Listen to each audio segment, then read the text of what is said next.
fair. Mr. Turner. Mr. Chairman, I come here usually to hear the witnesses testify. If we have every member ask questions and then the chairman intervene, I think it's certainly going to make for a very, very long hearing. I appreciate the time that I've received. I apologize. I do want to associate myself with Mr. Bolton's comments and certainly Mac Thornberry's. It's the threat, not the use of the weapons that keep us safe. And the proof that they've kept us safe, obviously, is that they've kept us safe the entire time that we've had the triad. So, to all of our witnesses, I'm going to ask you a series of questions and ask if you, I'm going to make a series of statements and ask if you agree or disagree. They're actually fairly simple statements. There's no tricks here. And then after we go through these agree or disagrees, then I'm going to ask for your comments on them and have a discussion with you. But I want to get these agree, disagree to see to the extent that we have a disagreement among the members. My first statement is, over the last 20 years, the United States has reduced its number of nuclear warheads. Agree or disagree? Mr. Miller? Agree. Dr. Blair? Agree. Ms. Rovling? Agree. Over the last 50 years, the United States has decreased its number of nuclear warheads. Mr. Miller? Yes, sir. Dr. Blair? Yes. Ms. Rovling? Yes. Okay. Over the last 20 years, the number of nuclear warheads on the planet have increased. Over the last 20 years, the number of nuclear warheads on the planet have increased. Mr. Miller? Yes. Dr. Blair? Yes. Ms. Rovling? The total number of warheads Yes. on the planet? Yes. No. Over the last 20 years, the number of nuclear warheads on the planet has not increased. Yes. Yes, okay.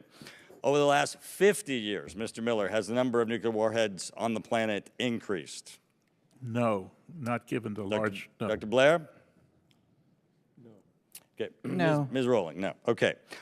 So my next statement is a statement based upon the answers that you just gave. There appears to be no relationship between the reduction of the number of United States nuclear warheads and the reduction of the total number of nuclear warheads on the planet. You both, all of you, just answered yes at the number, you agreed that the number of nuclear warheads in the United States over the past 20 years has decreased, and you've all agreed the number of nuclear warheads on the planet over the last 20 years has increased. Therefore, the conclusion of there is no correlation between the reduction of the United States nuclear warheads resulting in the total reduction in nuclear warheads on the planet. Do you agree, Mr. Miller? Yes, sir. Dr. Blair?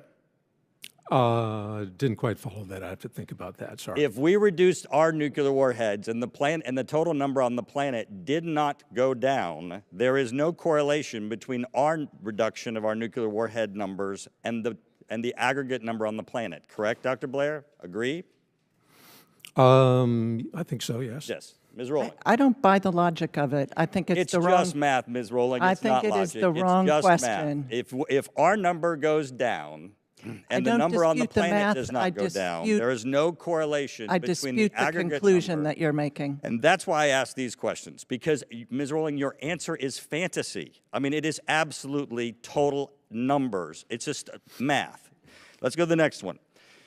Would you rather, if the United States was forced to use a nuclear weapon, would you rather that the United States use a high-yield nuclear weapon or a low-yield nuclear weapon? Mr. Miller? I would rather deter any Russian use in the first place. I'm just saying, if the United States was forced to use a nuclear weapon, Low yield. would you rather them use a high-yield or a low-yield? Low yield. Mr. Miller? Dr. Blair?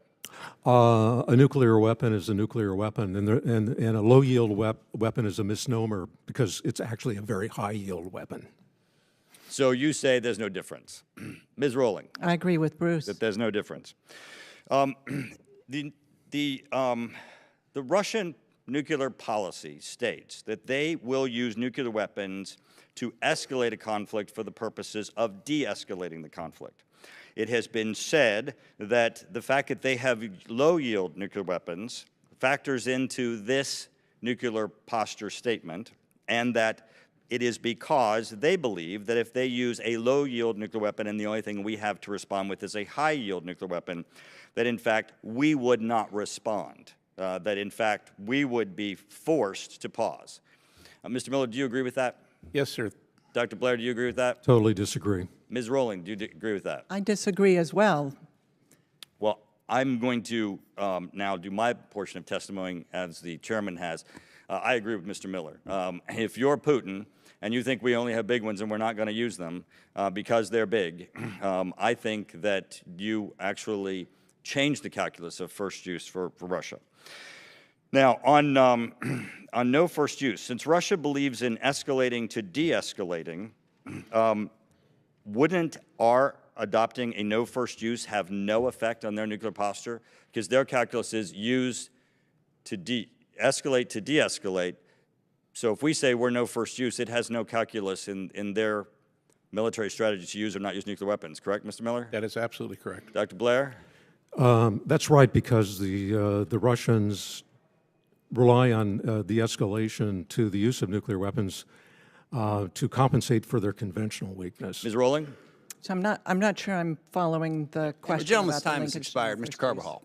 Well, let me just say I agree with Dr. Blair in what he has just said, because it's very important that it does not affect the Russian calculus if we have no first use. Thank you. Mr. Carbajal. Thank you, Mr. Chair.